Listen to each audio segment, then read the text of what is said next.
नमस्कार रेशीम शेतकरी. आज आपल्या 15 फिडिंग पूर्ण झालेली.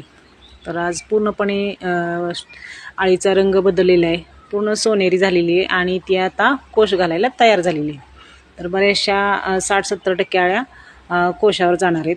तर अशा पद्धतीने जर त्यांची सिच्युएशन झाली तर आपण चंद्रिका टाकून घ्यायच्या असतात. तर अशा पद्धतीने ती सुरुवातीला सॅम्पल तयार करते. तर अशा पद्धतीने जर तुमच्या बेडवरती सॅम्पल सर्व ठिकाणी दिसायला सुरुवात झाली की समजायचं की आपण चंद्रिका टाकल्या पाहिजेत. तर पाहू शकता कशा पद्धतीनं आळी रेशीम धागा तयार करत आहे. तर आपण त्यानंतर चंद्रिका टाकून घेणार आहोत. तर चंद्रिका टाकल्यानंतरनं ज्या आळ्या कोशावर गेलेल्या आहेत त्या सर्व आळ्या चंद्रिकेवर येऊन कोश तयार करायला लागलेले आहेत. अशा पद्धतीनं सर्व आळ्या रेशीम धागा तयार करत आहेत. तर अशा वेळी आपण व्यवस्थित टेम्परेचर मेंटेन करावं लागतं चंद्रिका टाकल्या तरी. तर तुम्ही सुद्धा अशा पद्धतीने नियोजन करून चंद्रिका टाकू शकता.